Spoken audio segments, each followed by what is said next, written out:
Hello and welcome to Leaders of Tomorrow, India's only daily television platform for small businesses. We bring you the right information to empower you, the SME entrepreneur. I'm Sunanda Jayasalan to the influencer conversations tonight. First up is Square Yards. On the other side of a break, Cocoon Fertility in focus tonight.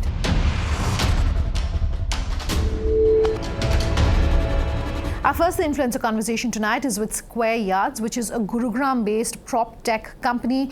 They're solving really the challenges and issues related to investing, renting, buying and selling in the real estate space using technology. I spoke to them about just that, also about how firms like themselves are hiring in the Proptech space and about their mega Azadi Tour. Listen.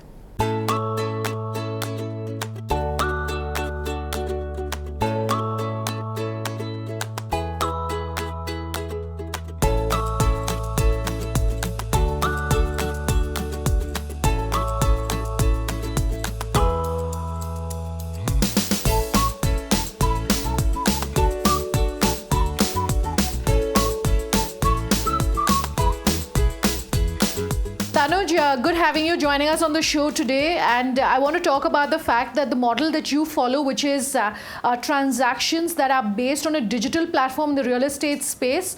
A few others may be exploring it, but you are one of the first ones to have really started that, and you are one of the largest ones, of course, when it comes to the digital platform, when it comes to the use of technology in the real estate space. My question to you is really try and understand what that journey has been for the past few years that you've been in the market. Thanks for having me. We call ourselves accidental entrepreneurs. Going back 5 to 6 years, we were on the other side of the table. We used to invest in a lot of startup opportunities based out of Southeast Asia. Parallelly, we were building a significant portfolio of the retail real estate. But every time we used to put capital in real estate, there was a massive lacuna. I won't say it's not even a broken down process. It was not even a process at all. So it was a 30,000 feet view, fairly large sector, fairly large opportunity, hardly anyone scaling up in this space. So the entire thought process roughly 6 years back started with us wanting to put capital behind a couple of opportunities to play the sector. And as luck would have had it, we met a lot of industry incumbents. Like you yourself said, hardly people had scaled up historically. The model obviously has evolved over a period of time, but the core construct of the model has been based around how we use technology, how we integrate technology with manpower, with people on the ground, how we enable middlemen on the ground, get them more productive, keeping an eye on the consumers, customer servicing, principals, stakeholders, brokers in this market. So how we stepped in and how we use technology to integrate all the basic parts of the value chain has defined our journey. In nutshell, today we are the largest primary distributor of real estate in India. We move close to 8,000 to 9,000 transactions a year, which is possibly even larger than the largest principals in India. But more importantly, I think the differentiating factor for us has been how we use both ends of the spectrum, how we use technology to generate consumer demand, manage consumer experience, manage consumer journey, build enterprise solutions to manage productivity of both principals and brokers on the ground. And more importantly, how we have large retail distribution to capture to the opportunity the space offers. Sure. You have what's called an O2O approach when it comes to loans. Just run us through what that is. What is that model like? Real estate is a very heterogeneous asset class. For example, every flat is different, every view is different, every project is different, every location is different. So we believe technology continues to play a critical role, but there will be a certain segment of the value chain which will predominantly remain offline because consumers need that. That's a need of the sector. But if we hop on to the mortgage side, that is a segment we truly believe should be digitalized 100% over a period of time. That's a homogeneous product. Consumer is more interested in the cost of capital, what he can get through various platforms. The principals still need to evolve to integrate most of the aspects of these value chain online, and which is where we are trying to play our part. So as we speak, we are working with few of the largest principals, largest banks in the country to bring in certain solutions which should be able to integrate the entire value chain journey totally digital. How we see at that space playing out, possibly 3 years down the line, 5 years down the line, you will see 90% of the transactions happening totally digital in the mortgage space. Tanuj, we've been talking about how you're a digital first and a mobile first and a customer first company. My question is, as far as your marketing campaign Azadi Tours is concerned, what can you tell us about that? What was the thinking behind it? How did you execute it? And how that had really went about for you? It was roughly a year back. Actually, we were sitting in our boardroom discussions, and that was the time big billion days in e-commerce were making a massive wave in the Indian e-commerce sector. And we realized we wanted to figure out how this could be implemented to our space. We worked on a model concept. So our thought process was, as long as we could bring the largest inventory under the table for particular days with significant discounts, where effectively for those 2 days consumer can access the cheapest priced inventory, whichever developer they're talking about, whichever city or location they are talking about, we should be able to bring some sort of an FMCG velocity to real estate. So that was an underlying thought process. We sat down and drafted a very viral large scale marketing campaign, which was 360-degree marketing campaign, digital ATL, BTL. The idea was to reach as many viewers, as many footfall as possible, and integrate the digital angle of the consumer acquisition to the offline participation of the consumers walking into particular experience centers in every city for those couple of days and buying the product which they had dreamed of. It worked much better than we would have imagined. So over the couple of days, we were able to generate close to, I think, 150 to 200,000 interest, online digital interest of the consumers interested in the particular asset class. Around 10,000 people walking in various experience centers across 20 cities across the globe, and on the spot. And we are talking about spot transactions over 2 days, close to 1,000 transactions happening. But more importantly, we tried and set up some sort of an industry model around it. So Azadi Tour has been actually replicated and followed by fairly large successful campaigns over the last 6 to 7 months. Last one being Love by Square Feet around Valentine's Day, and that broke our own internal records of Azadi Tour as well. And so this has been now our model for, so every quarter we try and bring upon one of the large themes which is prevalent in the market at that point in time, and bring significantly discounted inventory along that. Sure. Speaking of first and largest, you also have one of the largest in India's first really mobile aggregation platform called Square Connect. What can you tell us about that? There is a large 80 to 90% of the market which is still targeted and handled by independent brokers, small brokers who do not have significant technology and marketing expertise with them. So effectively, Square Connect was a broker aggregation product tried to design to bring in productivity and efficiencies to these guys. It's an enterprise platform where we go to independent brokers, we give them significant marketing tech bandwidth, we give them a platform where they could interact with each other, they could interact with potential consumers, they could potentially get access to the largest and the exclusive inventory across the country for real estate. And we help them with various operational issues like working capital, so on and so forth. Again, early days in the journey, but it has been a tremendous success for us. For example, just over the last 12 months, we have been able to get close to 25 to 30,000 independent brokers on this platform who are on a daily basis engaging significantly cohesively with each other, with the consumers, to try and bring efficiencies to their own value chains. Sure. Tanuj, as I'm winding down this conversation, let's take a look at the way forward. The real estate market in India has been seeing a lot of activity of late, whether it is the funding side, whether it's more private equity, VC, etc., which are looking at the funding side, or you have policy action. My question to you is, what sort of trends can you leave our viewers with when it comes to 2019 in the real estate space? We are talking about 1.1 billion population, hardly 30 to 40% home ownership, and transaction or the inventory or the houses which get built every year do not even touch 1 million. By any accounts, India's urbanization today is 35%, should move to close to 50+%, which means almost 200 million people moving into cities over the next decade. Even if you assume a family of 4, you are talking about close to 50 to 60 million new homes needed, and that doesn't even take into account the current low home ownership levels in India. And what gets built on the other side of the spectrum is, like I said, is hardly a million.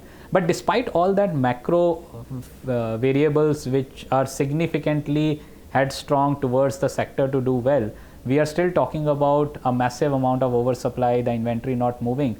Because like I mentioned earlier, the assets are possibly not priced at the appropriate level. So even in today's market, over the last 12 months, what we have seen in various micro markets, if a developer has launched a particular product which is significantly positioned at the mass market segment, appropriately priced, the inventory has flown off the shelf. And we believe that holds strong. The latent demand is massive, especially in the millennial segment, people wanting to buy their first homes. If I were to put a number to it, anywhere between 20 lakhs to 70, 80 lakhs ticket segment, there is a massive amount of latent demand. It's just the principals on the other side of the spectrum would need to get more organized, more matured, address the right segment, get through the right land banks, right micro markets, and launch the products which potentially could address the end user demand. We have realized the value of depth over breadth over the last couple of years. So the target for the next couple of years for us is get deep down, focus on execution, get our market share from 2% to 10% in most of the major cities we operate in before we think of expanding to the next leg of cities. Parallelly, there is a very, very large focus going on both broker aggregation as well as the Square Capital, which is a loan distribution segment for ours. Again, we believe we have the potential market share grab opportunity of at least 5 to 7 times from where we are sitting over the next couple of years. But one important segment I want to highlight, and that is becoming an incremental focus area for us, is the global expansion. We started this in Dubai roughly a couple of years back. We saw tremendous success. We are one of the largest players in Dubai for the Dubai local real estate market. Over the last few months, we have again started replicating the model in markets like Sydney, Melbourne, Hong Kong, and Toronto. Early days, significant success. But over the next 5 years, you will see global real estate becoming a big driver for our growth expansion plans. All right, Anuj, great having you on the show today. Thanks, Sunanda. Thanks for having me here. I'm going to slip into a very short break on that note. On the other side, though, Cocoon Fertility is in focus. What is one of the largest chains when it comes to the IVF space doing? More when we come back to. Stay tuned.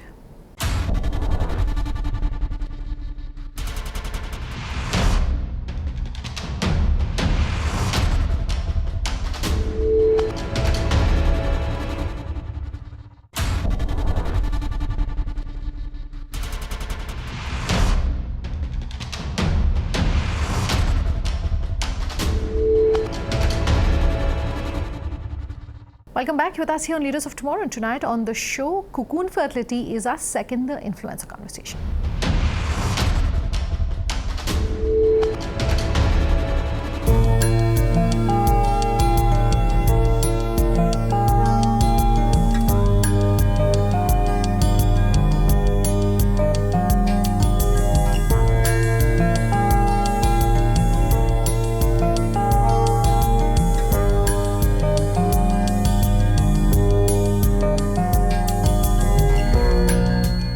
Good having you here on the show tonight. I want to start by talking about your journey at Cocoon Fertility, 6 years now and counting as we speak on the brand, entering a market really that was pretty much non-existent. Even today, from what I understand, it's a very small market still. It's a very niche market still. So let's start with those initial days, what that has been like for you. So the last 6 years in Cocoon Fertility have been nothing less than exciting and challenging at the same time. There was kind of a gap in between how the systems worked in the Western world and the Indian system. So we decided to bring the good part from that world and bring it into our system here.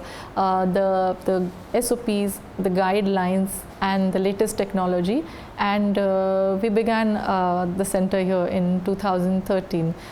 So we still practice those, and we keep updating ourselves with whatever is the latest in the world regarding the IVF and fertility space. And now we have got 7 centers in Mumbai and Pune, and 1 in Cochin, and few more coming up in Nasik and Nagpur next. I want to talk about the role of technology in your industry. You know, it's not very often perhaps that one talks about technology when it comes to the healthcare or the medical space. but you're someone who's used technology very effectively to grow at Cocoon Fertility. Just give us a sense of how you're marrying the two, healthcare as well as technology. That's true that technology, like in every field, it has made a tremendous impact even in the field of infertility and IVF. But technology alone cannot replace the human touch as such. But of course, it's an asset when we use it in a constructive way, that now we have been able to improvise our success rates accordingly. There are a few newer things that we use often, like blastocyst culture, that is taking the embryo to a day 5 and then transferring it. We also have testing for any genetic defects in the embryo, and then we are able to transfer chromosomally normal embryos into the womb. So these are some of the new things. So Cocoon's pillars are basically our domain expertise, the clinical governance that we use, our proprietary algorithms which are used in our SOPs, the patient first approach, and of course an up-to-date technology. We are currently also working with a company and looking at integrating AI in this space. So that is going to be very exciting as well. The IVF market in India, I understand, has been growing at a CAGR of nearly 16%. That said, while that headline may definitely look good, my question to you is that only about 10% of Indian couples, I understand, want to go through the medical route, want to seek medical attention and help. My question is, what are you doing to bring that rest 90% into the net of really, your services in your industry? So one of the biggest and the most ignored part in India is actually the patient education. So there are millions of people in India who actually need to seek medical assistance for fertility, but that is not happening. They do not do that. Now there are various reasons for that. Culturally in India, infertility is looked as a taboo, and sometimes infertility is taken synonymous with impotence, which is not the case. So that is where there is a lack of awareness and patient education.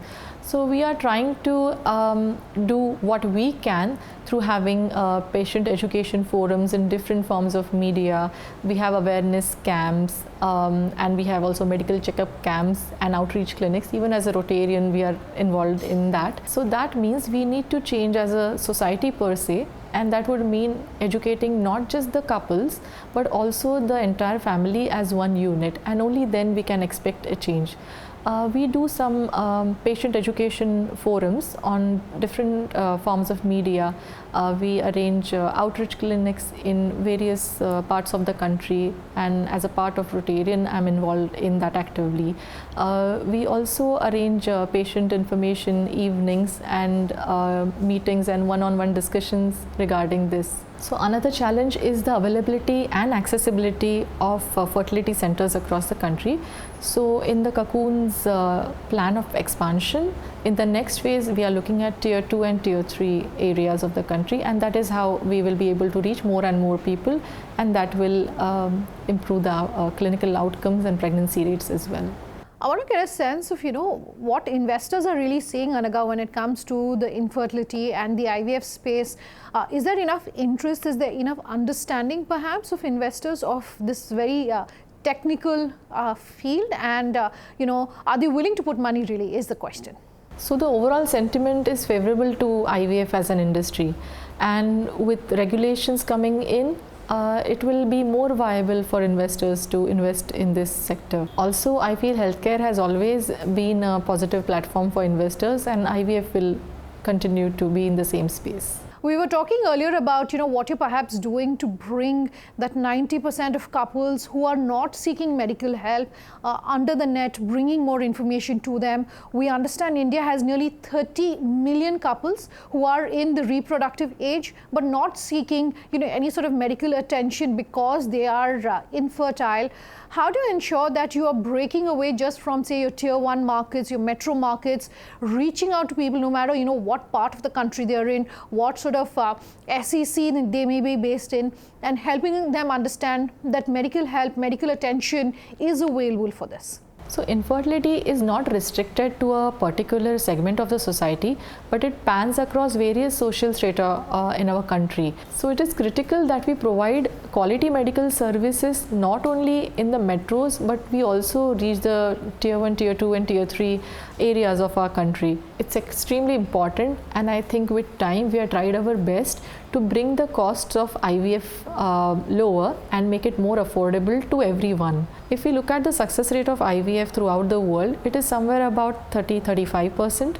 That means to achieve a pregnancy, a couple might need multiple cycles, and that is again where the affordability comes into play. But now with the emerging technology and all the latest development, we have been able to improve our success rates so that people actually do not have to keep doing IVF again and again. And this is again what has improved the availability of IVF across all strata of society. You of course are now an established brand and an established name when it comes to the IVF space and the infertility market. What next for you? So Cocoon is on a growth plan currently, and after establishing ourselves in Mumbai and Pune, we have a further more aggressive expansion plan in the rest of India and beyond. Of course, IVF remains a mainstream, and our initial phase is to expand to 25 centers across the country, and in the next phase it will be furthermore. Apart from this, we see the potential for technological application in this space, and we are currently working on something very exciting in this space, and we'll be ready with it soon. Anagha, thanks for your time here on the show. All right, that's our show tonight. If you have any feedback for us, we love hearing from you. Get in touch on email on leadersoftomorrow@timesgroup.com, on social media, Sunanda_Jain, LOT_ET Now on Twitter, on Facebook, Leaders of Tomorrow on ET Now. Thanks for watching. Have a good night.